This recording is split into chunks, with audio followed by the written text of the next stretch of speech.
Racist woman thought pulling a secret valve would silence Big Shaq's joy, drain his presence, and erase his legacy. But what she emptied wasn't just water. It was a reflection of everything she couldn't control. Big Shaq didn't shout, didn't rage. He let the truth rise like a tide, and soon the one who tried to quiet the current found herself swept into a storm she never saw coming. Because when you tamper with still waters, you wake what runs deep. Before we deep dive into this interesting story, subscribe to our channel, and tell us where are you watching from. Share in the comments below. The Georgia sun hits differently in the early mornings, heavy, golden, and slow like a promise waiting to be fulfilled. At the end of a cul-de-sac in a quiet suburb just outside Atlanta sits a two-story brick home, with navy shutters and an open backyard pool surrounded by worn wooden fencing. It doesn't scream wealth. It breathes warmth. No gates, no security guards, just good air, clear water, and a man who once stood taller than the NBA, now finding peace in the ordinary. Shaquille O'Neal. Big Shaq could live anywhere. Malibu, Manhattan, even a compound in the Florida Keys. But he chose here. Not because of privacy, not for status, but because here, he could watch his daughter Mela chase her dreams without flashing lights and constant stares. Because here, his aging mother Lucille could sit on the porch every evening, cup of tea in hand, her bones aching less in the southern breeze. Because here, Shaq didn't have to be a star. He could just be Shaq. And the neighborhood, they embraced him. Not for the celebrity, but for the consistency. Every Saturday, like clockwork, the smell of smoked ribs would carry down the block. You'd see Big Shaq at the grill, apron tied awkwardly around his massive frame, laughing as kids of every shade lined up for food and pool time. The children called him Coach Shaq, even the ones who never touched a basketball. To them, he was bigger than any game. He was safe, reliable, a lighthouse in a world too often drowning. Ismera was the fastest swimmer in 3 counties. Strong, focused, she carved through water like it was air. The scholarship scouts were circling. Shaq cheered her on, but quietly. Not like a superstar father, but like a man who knew what it meant to fight for something when no one believed you could have it. But lately, the air had changed. It started small. A curtain fluttered every time he stepped outside. A silver sedan parked one house down, never in the driveway. Always along the curb, windows tinted but not enough. Letters in his mailbox about homeowner association reminders he'd never received in 15 years. Noise complaints for music he didn't play. The pool, he noticed, had become quieter. Not because the kids weren't welcome, but because their parents had started saying things like, maybe next weekend, and let's fizz coach some space. It wasn't loud. It wasn't direct. But it was present. Something was watching. Something itching beneath the surface. He first noticed her one Tuesday afternoon. Margaret Whitmore, 60-something. Bone-straight posture. Crisp white blouse. She had moved into the restored Craftsman 3 doors down. Her lawn was already flawless, as if she'd trained each blade of grass. Shaq caught her watching once. Just once. But the way her eyes held him said more than words ever could. Not curiosity. Not fandom, but assessment. Measurement. Judgment. She waved. A small, tight motion. He nodded. Polite but reserved. Lucille noticed too. One evening, as they sat on the porch watching Miura finish laps, Lucille murmured without turning her head, "That woman looks at us like she forgot we could buy this whole block if we wanted." Shaq chuckled, but it didn't reach his eyes. The next week, Margaret introduced herself, at least on paper. A folded letter appeared, tucked into the screen door. No envelope, just a typed message, unsigned, concerned about water use. Given the drought season and environmental changes, it's inconsiderate to run a pool so frequently. Kindly be mindful of community resources. No greeting, no name, just passive aggression dipped in white politeness. Shaq held the note in his hand for a long time. Then he folded it, placed it under a magnet on the fridge, and said nothing. Not to Mira, not to Lucille, but something shifted in him. That weekend, he still grilled, still played jazz on the speakers, still opened his backyard to the neighborhood, but the laughter felt a little quieter, like the community was holding its breath. 2 more weeks passed. More letters, this time with city headers. Noise violations, water usage reviews. One claimed his property was out of compliance with residential energy consumption. He laughed when he read it. The pool had a solar filtration system, something he'd installed 5 years ago, as part of a Green City initiative. Still, the accusations came. Little pebbles trying to chip away at stone. Then came the moment everything stilled. It was a Tuesday again. Early morning. Miara had gone for a jog. Lucille was in the kitchen, humming gospel. Shaq stepped out with his coffee. The backyard was unusually quiet. No birdsong, no splash. He walked to the edge of the porch and stopped. The pool was empty. Not drained partially, not cloudy or filtered. Bone dry. The concrete bottom, usually hidden beneath shimmering blue, now stared back at him, cracked and silent. He blinked. Once, twice. Stepped forward. The waterline was clean. No flood. No leakage. Just gone. As if someone had reached into his sanctuary and quietly taken something precious. Lucille stepped out behind him and gasped. Miara returned a few minutes later, saw the pool, and stopped mid-sentence. Her face crumpled, just for a moment, before she caught herself. Shaq said nothing. Later that day, he checked the solar system. No malfunction. Checked the pipes. No cracks. Called a friend on the city council. Off record. Shaq, the man said quietly. No work orders were issued. No complaints officially logged from the city end. So someone drained it. A pause. If I were you, I'd check your cameras. He did. The footage was grainy. Night vision kicking in around 2:06 a.m. A figure, slim build. Gloves. A hoodie. Moves with intent. Moves like someone who knows the layout. No fumbling. No confusion. Straight to the auxiliary valve. A few twists. Minutes pass. The water begins to slide away. At 3:11 a.m., the figure leaves. The camera never catches the face. But the way the shoulders moved, the speed of the steps, the deliberateness, Shaq had seen it before. At the HOA meeting. At the mailbox. Behind the lace curtains of the window next door. He didn't have proof, but he had a name. He didn't call the police, didn't rage online, didn't post the footage. He simply printed out a still image, taped it beside the first letter on the fridge, and said nothing. Not yet. Because Shaquille O'Neal had learned long ago, water doesn't have to be loud to drown you. Stillness can carry more weight than chaos. He looked out at the empty pool that night. His reflection warped across the dry surface.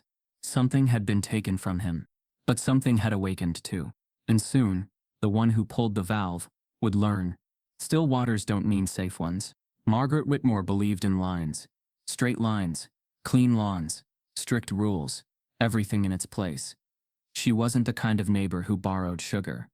She was the kind that reported your trash cans if they were out past pickup time. The kind that sat perfectly still at HOA meetings while typing notes into her iPad with the calculated speed of someone preparing a case, not participating in a conversation. She wore her hair in a tight blonde bun, always looked like she was headed to a day-hour brunch, and spoke with a tone so brittle it could snap steel.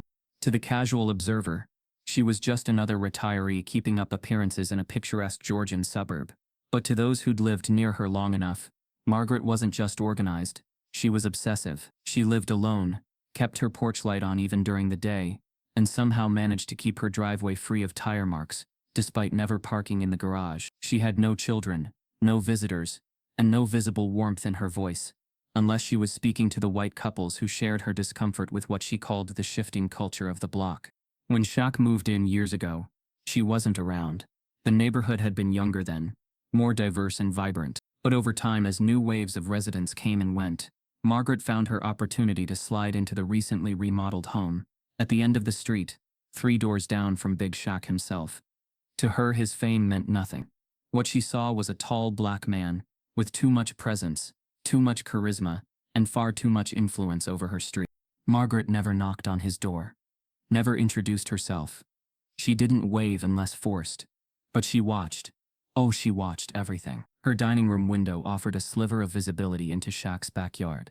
The pool, the porch, the crowds of kids who ran barefoot in and out during warm weekends. She kept a notepad near the window and logged the hours the pool ran, the number of children present, how loud the music was, and how many cars parked along the street. She didn't speak to Shaq directly. That would have been too confrontational. Instead, she emailed the city. She phrased her complaints with the precision of a bureaucrat. Given current drought conditions, the excessive use of pool water on private property raises serious concerns. The property at 427 Elm, appears to host unauthorized gatherings. Multiple individuals were observed entering and exiting the residence with no visible attempt at social regulation. But the city didn't act. Not officially. The local community board barely skimmed the reports. Everyone knew who Shaq was, what he represented. No one was eager to go up against a man who built free basketball courts for 3 counties and funded scholarships for local teens. That's when Margaret grew bolder. She bought a long lens camera. Not the kind you get at retail, but the kind birdwatchers and journalists use. She began documenting evidence. Kids laughing too loud. Music playing past 8 p.m. Shaq in the backyard with neighbors of all races. Barbecuing, laughing, living freely. She stored everything in folders on her laptop, labeled June noise logs, unauthorized use, water waste watch. In her mind, she was the last line of order. The quiet sentinel protecting civility from chaos. She didn't hate him. She'd tell herself. No, she was simply preserving the integrity of the neighborhood. But even that excuse started to wear thin, when one night, a group of local teenagers, white, loud, shirtless, blasted country music across the street, and drove off in a lifted truck. Margaret said nothing, filed no complaints. The hypocrisy wasn't even subtle. It was willful. Then came the week of the drought warnings. California was on fire. Western states rationed water. It was all over the news. Margaret seized the moment. She printed screenshots of the fires, mailed them anonymously to the city council. With highlighted portions, water use must be reduced nationwide. In the margins, she scribbled, "How is it responsible for anyone to run a pool in this climate?" Still, no reply. Her rage turned quiet and internal. She stopped sleeping full nights, started pacing. One evening, she sat at her window and stared at Shaq's pool glowing soft blue under string lights. A group of kids were splashing, laughing, diving. Lucille sat in her chair, fanning herself gently. Shaq was on the grill, wearing a t-shirt that said "Peace is power," and in Margaret's mind, that wasn't a gathering, it was an invasion. What she didn't know, couldn't fathom, was that every laugh from that yard came from a place of healing. Every splash, a sound of freedom denied to generations before. But Margaret wasn't interested in the past. She wanted control in the now. And so, she decided, no more letters, no more screenshots. She pulled out her old gardening gloves, the same ones she used when she first moved in. She waited until the streetlights dimmed, past 2 a.m. when the neighborhood was dead silent. The air was thick, southern, heavy with summer. She stepped out in a gray hoodie, pulled low over her forehead, and walked quietly along the tree line that curved behind Shaq's property. She knew the fence had a slight gap at the back, one of the slats just loose enough to slide through. Margaret had spent months observing. She knew where the auxiliary water valve sat, tucked near the shed, just beside the compost bins. It wasn't locked. It never had to be. No one had ever needed to touch it. Until now. She crouched, twisting the valve counterclockwise. Slowly, the hiss of pressure release filled the silence. Water began to drain, not loudly, but with a soft gurgle, as if the pool itself were sighing in betrayal. It would take hours to fully empty. She didn't wait to see it done. She knew the damage had been triggered. That was enough. She crept back through the fence and disappeared into the darkness like she'd never been there. At 7:12 a.m., Mira opened the back door and screamed. By 7:15, Shaq stood at the pool's edge, unmoving, his face unreadable. At 7:21, Lucille whispered, "That ain't no accident." By 7:45, Margaret was at her window, drinking tea, watching. She played the role of a concerned citizen perfectly, eyebrows raised, mouth shaped in quiet surprise. When city officials drove by later that morning, she waved to them. No one waved back.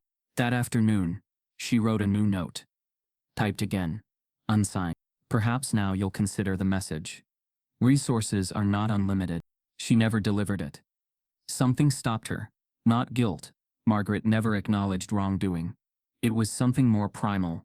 A feeling. A sensation that someone knew. That somehow, despite the gloves, the hoodie, the silence, she'd left a trace. The next morning, she stepped outside to water her front plants and noticed the faint red light of a security camera on Shaq's side of the yard. It hadn't been there before. Or maybe it had. She hadn't noticed it until it was too late.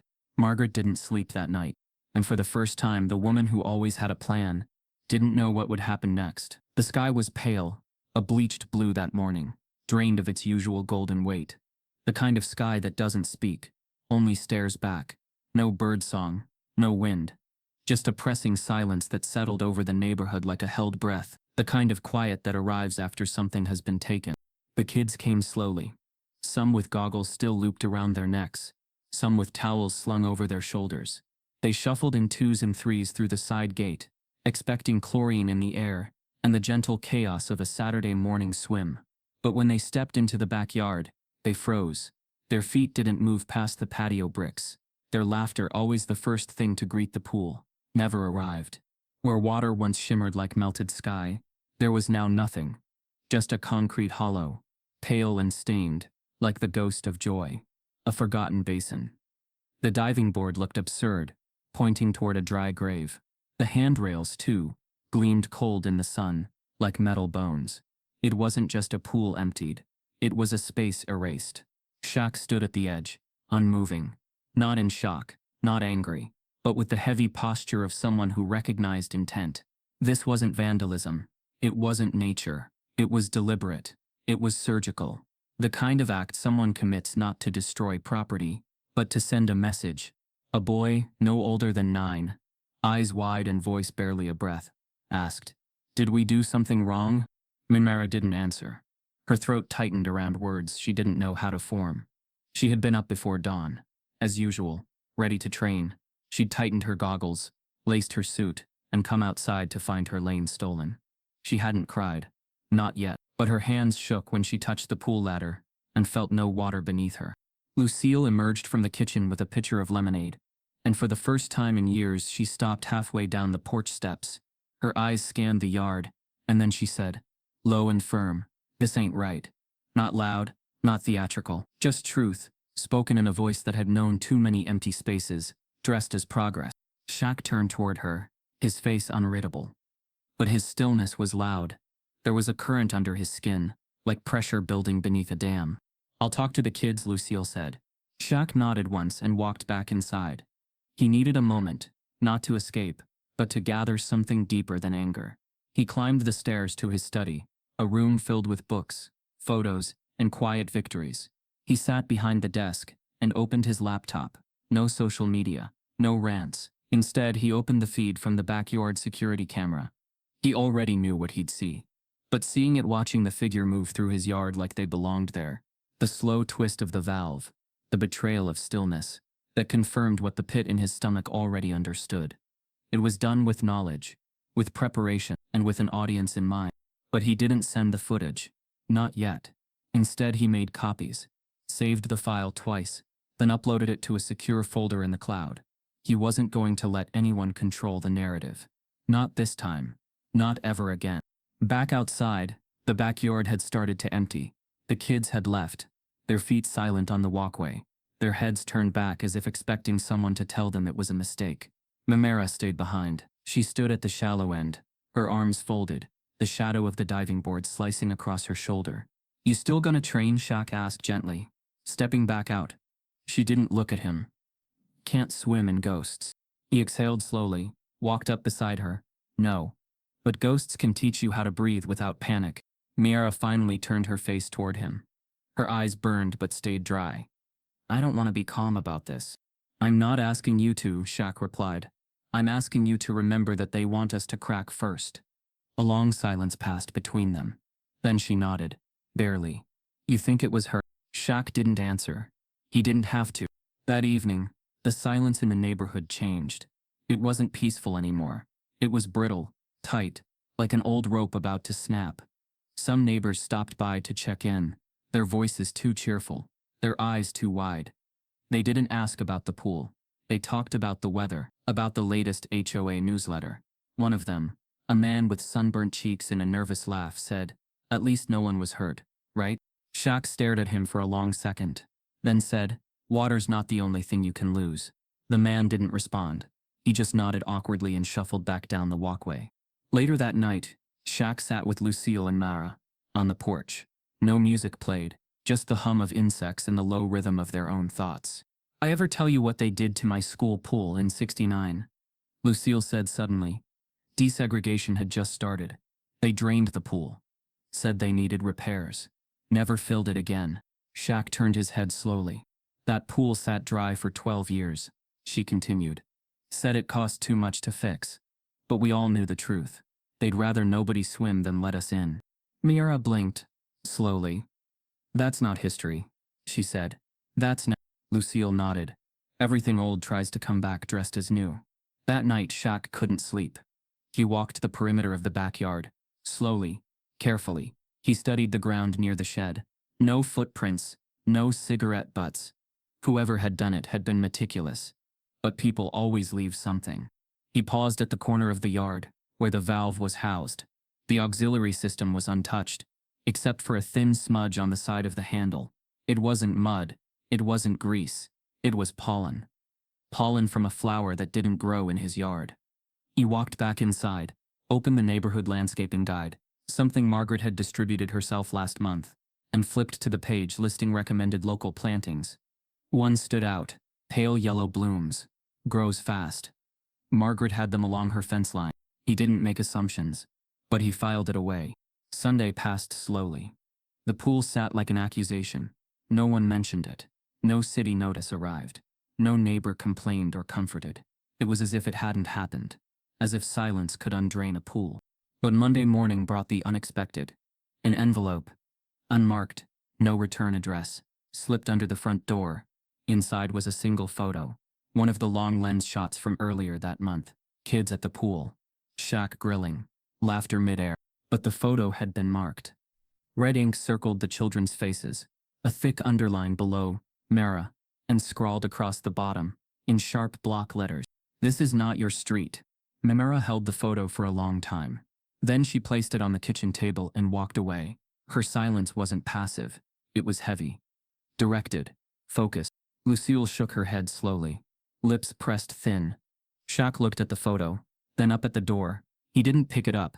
He didn't tear it apart. He simply said, "They think fear is a faucet." Lucille raised a brow. "And what are you?" Shaq leaned back in his chair. "I'm the pressure they forgot was building." The pool was empty, but the message had overflowed. Lucille sat at the head of the table, her hands clasped together, her fingers locked as if in prayer, but her eyes dry and sharp.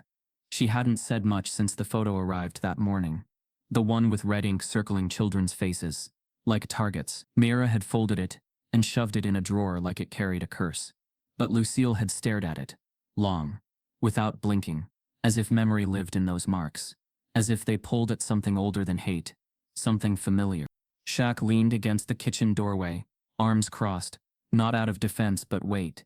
He had reviewed the footage again, the grainy figure slipping through shadows, the twist of the valve, the deliberate nature of the act. No new revelations, just the same truth pressing in closer. This wasn't just about water. Lucille finally broke the silence. Her voice wasn't loud, but it sliced clean. "They used to pour bleach in our water tanks. Back in..." Mimara looked up. She'd never heard this story. Lucille didn't blink. "We had a small church in Montgomery. They ran pipes from the well to the kitchen, so we could cook after service. One Sunday, we turned on the faucet and smelled something sharp. Funny at first, then sour, like something burning your nose. Bleach, enough to make the women gag. 2 kids got sick. We never found out who did it. But the message was loud. You don't belong here, not even in the water." Shaq pulled out a chair, sat across from her, eyes steady. "You never told me that." "I didn't think I had to," she said. "I thought maybe, just maybe, you were far enough from it, that your world would stay a little kinder. I was wrong."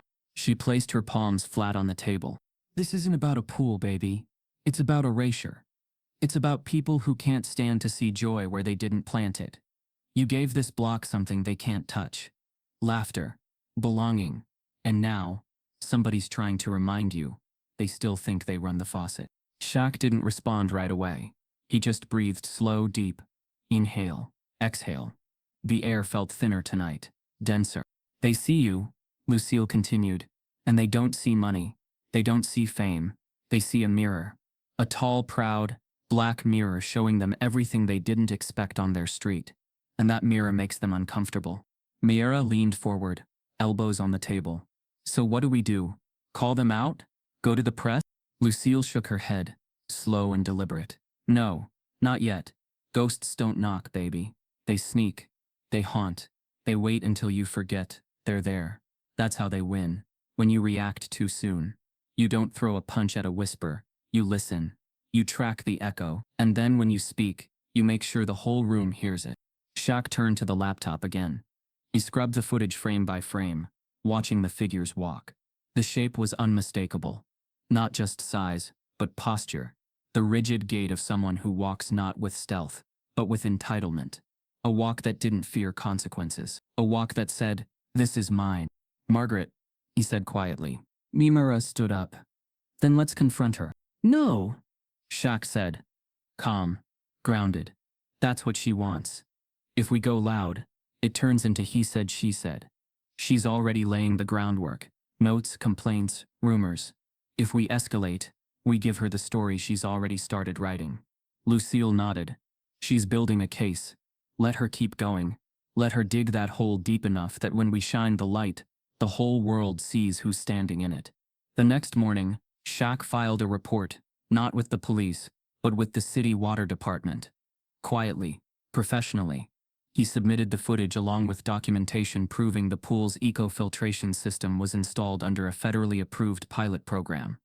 It wasn't a complaint, it was a record.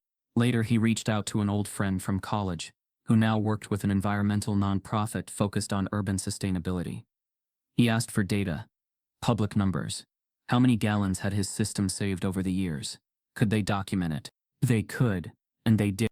Shaq printed everything out and filed it into a thick gray binder, labeled Incident, Elm Street Drainage, Unauthorized Interference with Sustainable Infrastructure. It wasn't for show. It was a chess move. Meanwhile, Margaret kept moving like nothing had happened. She watered her yard daily, pruned her flowers with surgical precision, waved at the same neighbors who now glanced away. But Shaq noticed something new in her eyes. Not confidence, not pride, tightness. A nervous flicker in the way she scanned his porch. A slight stutter when she greeted the mailman. An extra second before reversing out of her driveway. Her edges were fraying. Whatever mask she wore, it was slipping. 2 days later, a new letter arrived in Shaq's mailbox. Typed. Anonymous. But different this time. Not everyone wants trouble. Some just want quiet. Don't make things harder than they need to be. Miara crumpled the letter immediately. So now we're being threatened for existing? Shaq picked it up, smoothed it out, and added it to the binder. No. We're being reminded what they think is quiet. Us disappearing. That evening, Lucille sat on the porch again, legs wrapped in a quilt, a cup of sweet tea in her hand. The sun dipped lower, casting long shadows across the lawn. Shaq sat beside her, no words between them for a while. "I see it in your face," she said finally. "You want to fix it all. I want to protect them." Shaq said. Lucille smiled, sad and proud. "You always have. But sometimes, protection don't look like a shield. Sometimes, it looks like a record. A slow build.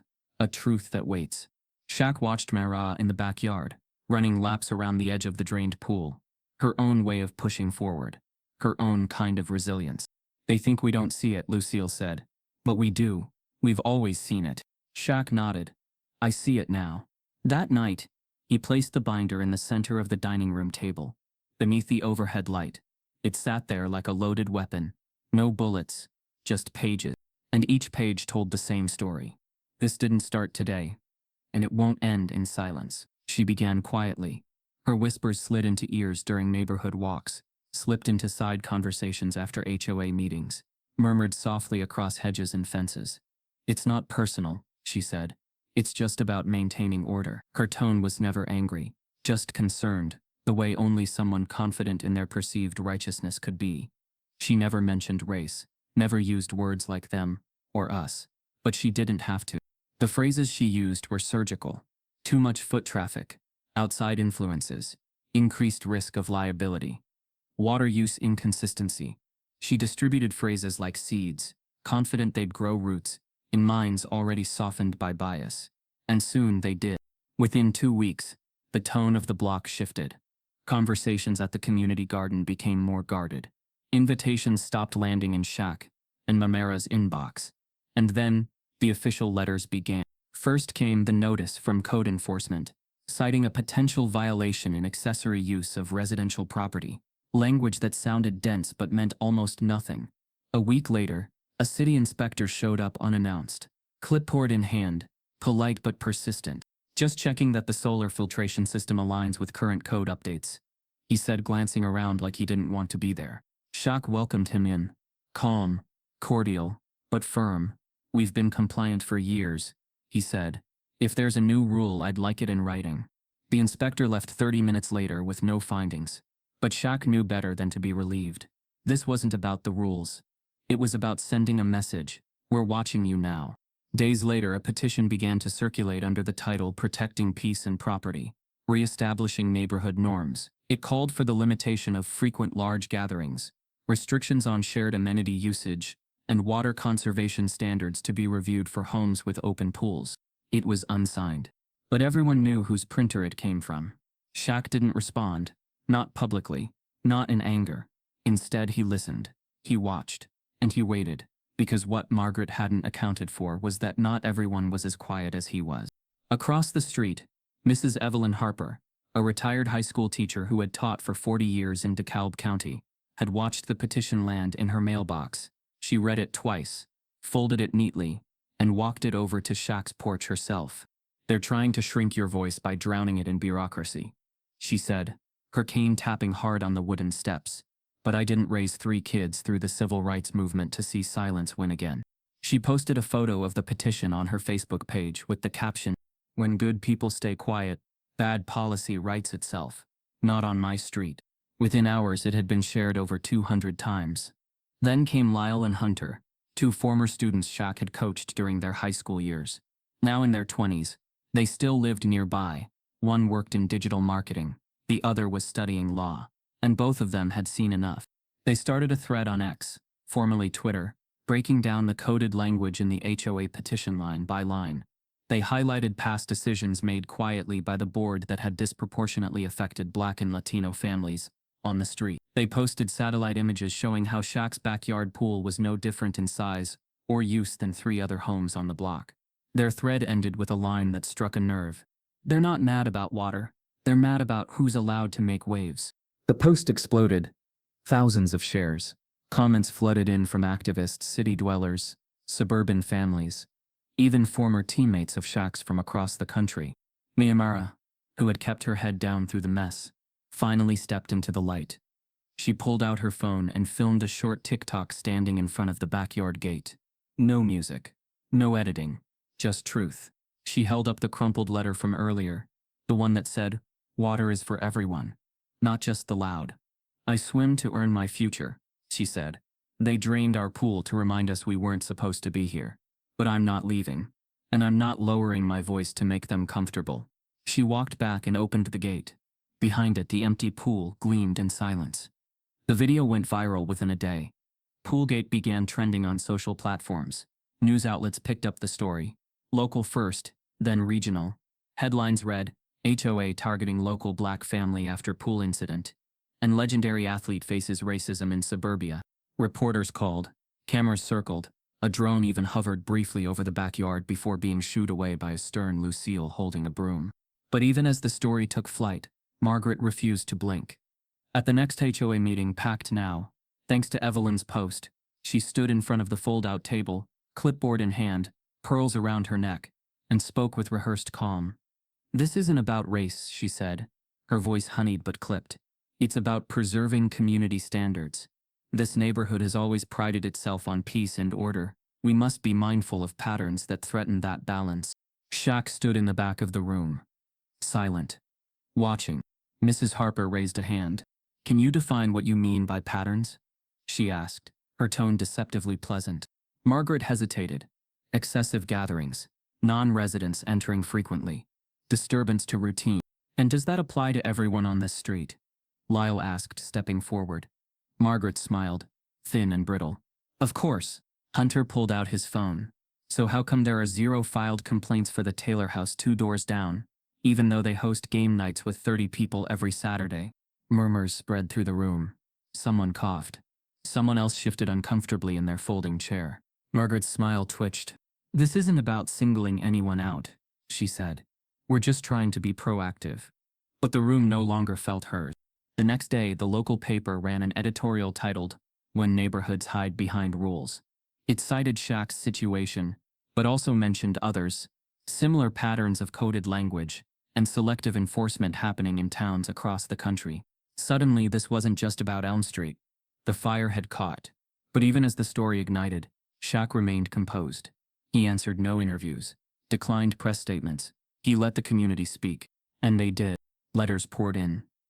Messages from former neighbors, athletes, families who'd experienced the same quiet discrimination under different guises. One family wrote, "We moved away because of people like Margaret. Thank you for staying and standing." Lucille read the letter aloud on the porch, then folded it and placed it under the same magnet that once held Margaret's first typed note. "You see," she said, "sometimes ghosts bring truth with them when they rise." But Margaret still held her ground, still pruned her roses, still smiled with that tight, proud tilt of the chin, as if daring someone to name what she'd done. What she didn't know was that the next storm was already forming, because what she thought was control was actually the beginning of exposure. And some fires, especially the ones started by whispers, burn best in silence before they roar. Here was a white homeowner interfering with a black-owned eco-initiative during a nationally publicized neighborhood conflict, tied to a known figure, in a media landscape already heated by conversations about environmental justice, equity, and surveillance. It wasn't just a story, it was a case study in how soft power turns sharp when left unchecked.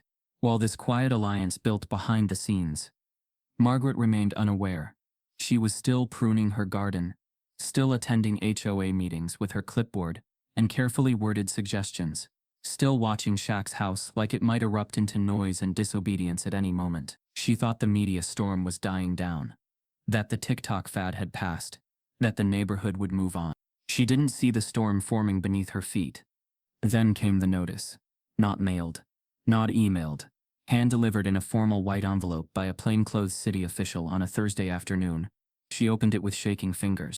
Notice of formal environmental review, property adjacent to Fort suspected interference with federally sanctioned green infrastructure. Under Section 102B of Municipal Environmental Code and Title 18, United States Code. The words blurred in her vision. Her fingers trembled. She had never seen the acronym EPA printed on her mail before. The letter included a scheduled date for an interview, not a court hearing, not an arrest, but it was a start, and it was real. She called the HOA president. No answer. She emailed the neighborhood watch. Nothing.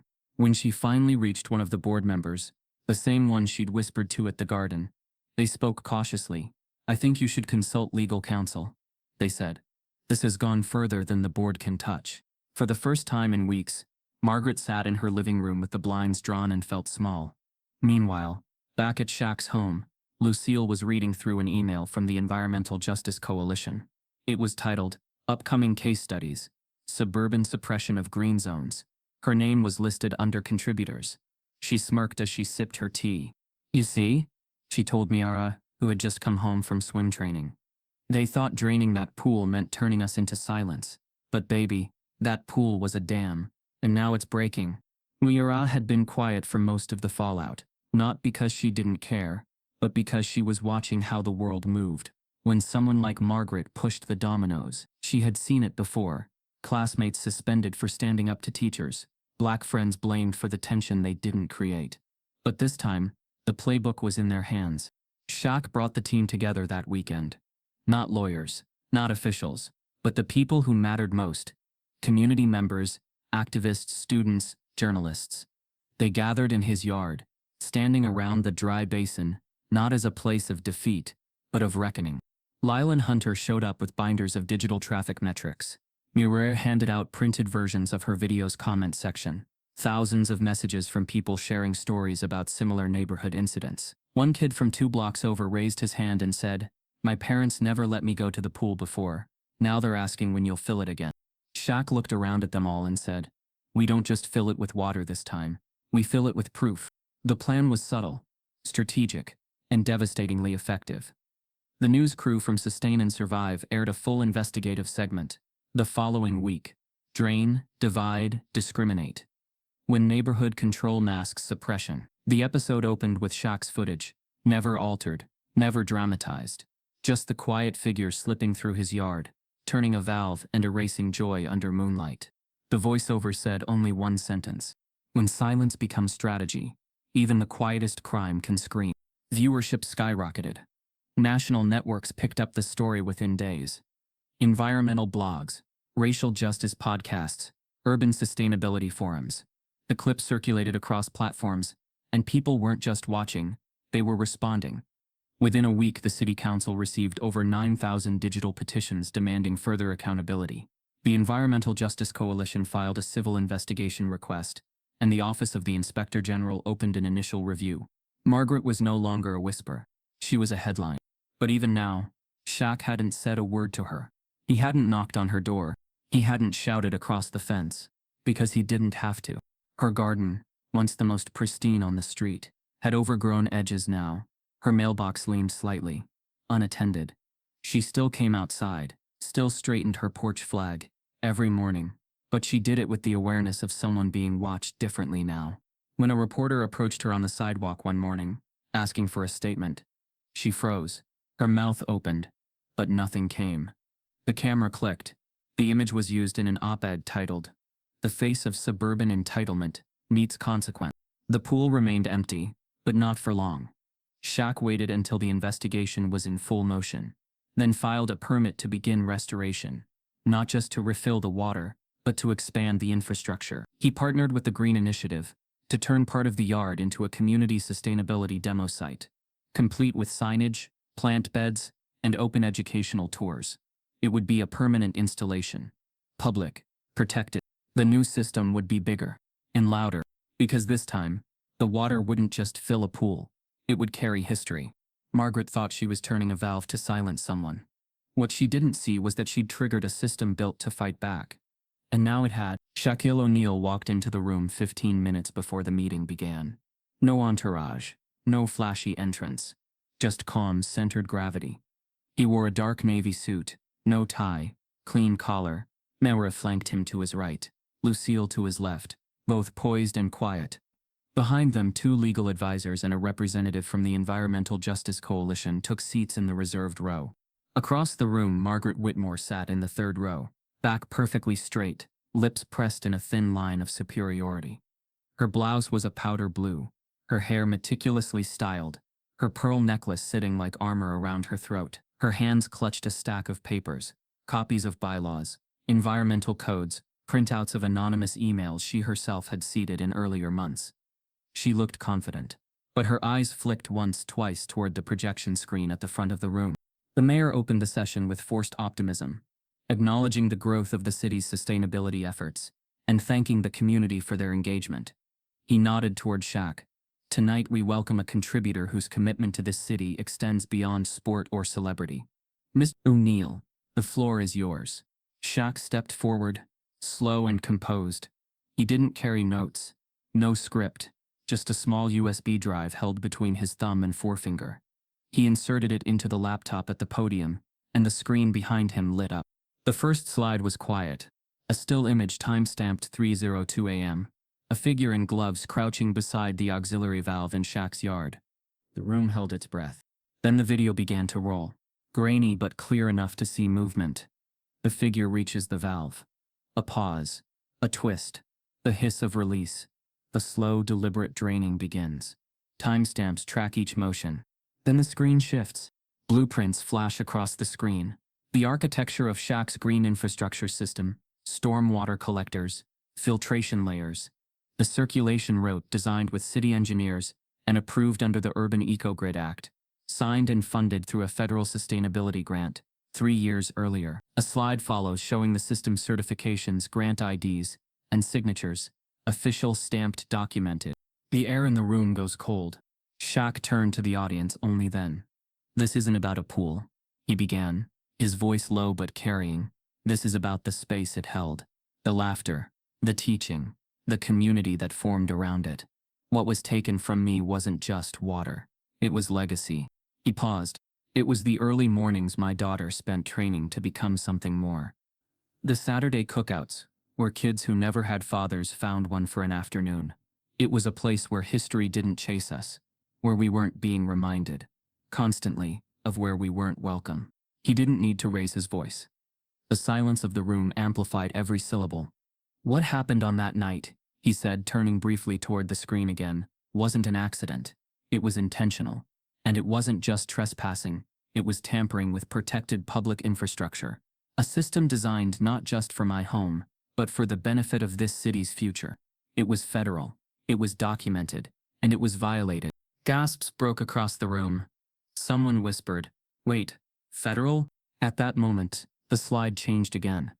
A letter from the Environmental Protection Agency appeared on screen, addressed to city officials, confirming the system's compliance and federal oversight status. The room shifted uneasily. Then Shaq turned fully toward Margaret. He didn't point. He didn't name her. But his words reached her all the same. "I've been a lot of things in my life," he said. "A player, a father, a neighbor, and I've learned that people don't always say what they mean when they're afraid. Sometimes they wrap it in code, in rules, in concerns, but intent has a weight, and you can't hide that behind fine print." Margaret's face flushed. She adjusted her seat, tried to lift her chin, but her shoulders sagged just slightly, betraying her. Shaq looked back to the audience. This wasn't just about me. It was about every child who ran through that yard and believed they belonged. Every elder who sat on the porch and felt proud. Every person who's been told to be quieter, smaller, less visible. This, he gestured to the footage behind him, was an attempt to erase us quietly. But sometimes when you drain something empty, you expose what was always hiding underneath. Silence. But not hollow, not polite. Weighted, collective, awake. The mayor cleared his throat, visibly rattled. "Mr. O'Neal, thank you. We will now open the floor for public comment." But no one moved, because in truth, there was nothing more to say. Margaret stood abruptly. Her folder of documents clutched tightly in her arms. She nodded once, to no one, and made her way down the side aisle. Not a word spoken, not a glance returned. She exited through the side door, her heels clicking like a clock running out of time. Lucille smiled, watching her go. She leaned over to Mira. "Ghosts don't knock, baby," she whispered, "but sometimes they get dragged into the daylight." Outside the building, press had gathered. Word of the meeting had leaked online halfway through, and reporters were already assembling. Shaq declined every mic, every camera. He simply raised a hand and said, "This wasn't about going viral. It was about being seen." The following morning, headlines poured in. O'Neal reveals evidence of federal violation by neighbor in viral HOA dispute. City shaken after environmental tampering exposed at town forum. Community legacy drained, now refilling with truth. Margaret did not return to her seat on the HOA board. In fact, she didn't appear in public again. Within a week, a moving truck pulled up to her house. By the end of the month, the property was listed for sale. But her name remained. Not in infamy, in warning. Because what she had underestimated wasn't Shaq's fame, or the city's memory, or even the digital reach of truth. She underestimated the weight of silence when it's finally broken. And how, sometimes, when water fights back, it doesn't just rise, it roars. The water returned quietly.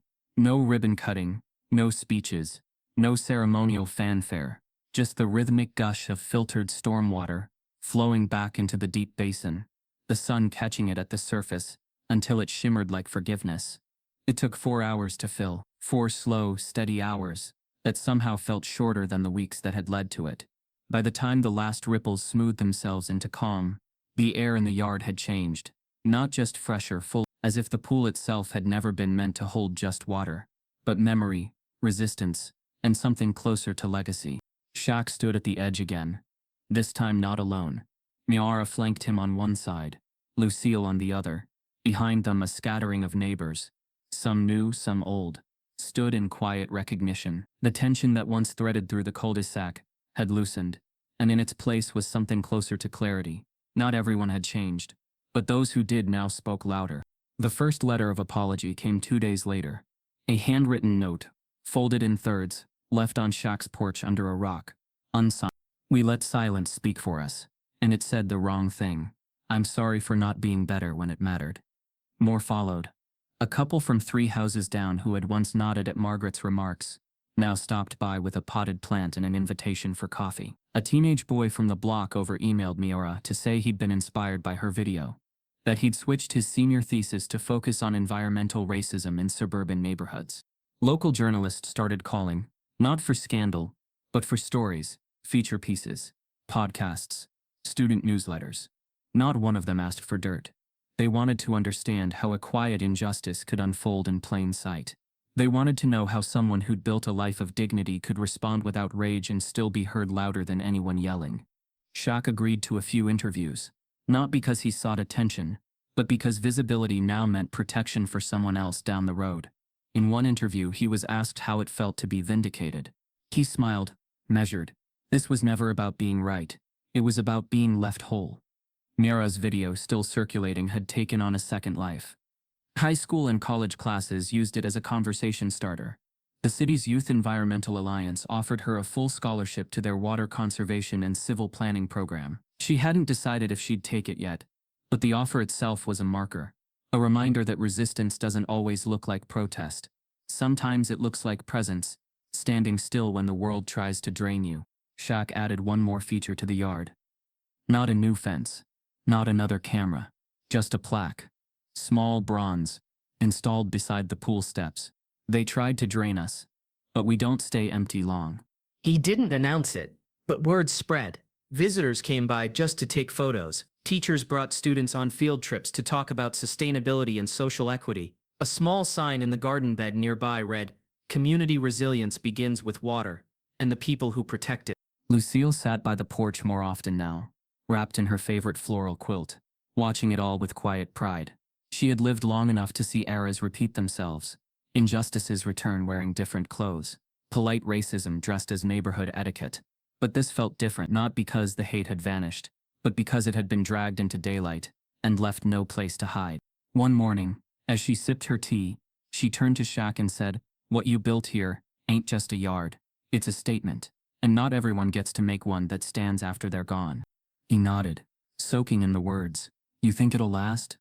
She gave him a look that didn't need a sentence. That weekend, the city hosted its annual Sustainability in Action Summit. The event had been planned long before the incident, but the timing now felt almost poetic. Shaq was invited to deliver the keynote, not for his fame, but for his impact. He accepted, and when he stepped on stage, he didn't tell them about basketball. He didn't tell them about celebrity. He told them about water, about the way it moves, the way it gives life, and the way people like Margaret had learned to weaponize even the most essential elements when power felt threatened. He spoke of what it meant to create safe spaces in a world that kept shifting the rules. He closed with a line that rippled through the audience long after he stepped off stage. "The systems we build should protect, not just property, but people, especially the ones who've been drained too many times before." After his speech, a professor from a local university approached him. She taught urban planning and sociology. She said she wanted to create a semester-long course using his story as a case study, resilience through infrastructure, the intersection of environment and equity. Shaq shook her hand. "Long as you don't make it about me," he said. "Make it about them." And that's what the story became. Not about Shaquille O'Neal, the celebrity, but Shaq, the neighbor. Shaq, the father. Shaq, the man who stood quietly while his world was tampered with, and responded by restoring it with truth instead of noise. The HOA board was reorganized not long after. Margaret's seat remained empty, and eventually her name was struck from the minutes. The community voted to add language to their charter protecting sustainable structures and requiring bias training for all board members. Evelyn Harper, the retired teacher who'd once stood up at that first packed meeting, was unanimously voted in as the new chair. At her first meeting, she opened with a quote from Audre Lorde. "Your silence will not protect you." Then she looked around the room and added, "And it sure won't protect your neighbors." There were still tensions, of course. Some wounds don't close on command. But the conversations were different now. More honest.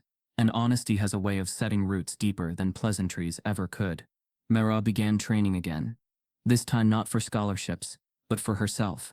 Her strokes were longer, her turns sharper. She swam not to escape, but to own the water now, to claim it not as a privilege, but as a right. One afternoon she caught her father watching her from the porch.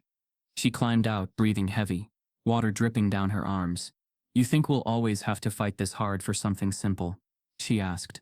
Shaq smiled, not sad, resigned, but resilient. I don't know, he said, but I do know that every time we show we're still standing, we make it harder for them to pretend we don't belong.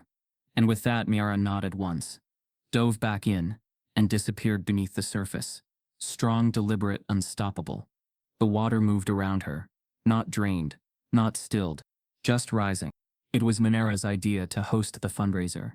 She didn't want speeches or ceremonies, no viral live streams or guest appearances. She wanted something real. Kids splashing again. Neighbors elbow to elbow over paper plates and lemonade. Joy without permission. The banner read, "Rise with Us, Youth Water Equity Fundraiser." Below it, the guest list spanned generations, grandparents in folding chairs, teens with cameras, kids in mismatched swimwear daring each other off the diving board. The very people who had once been told, subtly or outright, that they didn't belong in certain spaces, now filled every inch of this one. Shaq watched it unfold from his usual seat near the corner of the porch, his long frame relaxed, one arm draped over the backrest. He wore a white polo and tan slacks, sunglasses resting low on his nose. Beside him sat Lucille, her sun hat tilted just enough to keep the light off her face. She held a glass of sweet tea, the condensation slipping down her fingers as she took it all in. The restored pool, the unity, the subtle justice that comes from being undeniably present. Kids raced down the pool lanes as Mimera counted off the start, her whistle sharp but cheerful, the air filled with the chaotic sound of water churning, arms slicing, cheers echoing from the sidelines. There were no teams here, no rankings, just movement and momentum. Shaq leaned toward his mother. "You ever think we'd see something like this in our own backyard?" Lucille didn't answer right away. She watched a little girl in pink goggles leap off the diving board, squealing as she disappeared under. "I've seen a lot taken away," she said, "but I never thought I'd see something this returned." In the corner of the yard, Evelyn Harper collected donation envelopes, greeting guests with warmth and subtle wit. Lyle and Hunter manned the refreshment station, teasing each other between tasks. A new neighbor, the couple from the greenhouse on the far end of the street, walked over carrying a stack of towels and said, "Didn't know the block could feel like this." Shaq smiled and nodded. "Neither did they," he said. By midday, the pool was a living thing. It breathed with the community. It laughed with them. It carried their bodies, their histories, their right to exist freely, without apology. Mira stood near the shallow end, now barefoot, a clipboard tucked under one arm. A local reporter approached her, microphone in hand. "Do you think this event is a celebration of victory?" they asked. Mira looked around, watching a group of kids invent a game with floating noodles and foam balls. "No," she said, "it's a celebration of survival. Victory implies the fight's over. This is just the part where we remind people we were never going anywhere." Later, the barbecue peaked. Plates stacked high, music playing low, soul classics mixed with light jazz. A boy in a red tank top ran past Lucille's chair and said, "Miss Lucille, I got second place." She grinned. "Honey, you just got here. Second place today, maybe first place forever." Shaq stood briefly to offer thanks. Short, unassuming. "You all showed up," he said. "And that's what makes the difference. Not in moments when the camera's rolling, but when we choose to show up, stay standing, and keep the water warm for the ones after us." There was no need to say more. The crowd clapped, not out of formality, but because they felt something anchored in his words. A truth earned, not performed. As the sun began to drop behind the line of trees, the light hit the water just right. Golden flecks danced across the surface. The pool, now fully restored, didn't just reflect the sky. It echoed memory. Where it had once been emptied in spite, it now held depth born of community and choice. Lucille placed her glass down. "You hear that?" Shaq tilted his head. The water was singing, not literally, but in its own way. The slaps of splashes, the deep thuds of cannonballs, the distant chorus of kids yelling names. It all came together like a melody only this neighborhood could compose. It wasn't orchestrated, it was earned. "They thought they were just draining a pool," Lucille said, eyes focused beyond the physical. Shaq nodded, finishing the sentence with her. "But they forgot.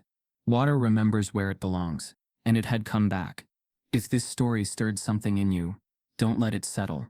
Start the conversation on your own block.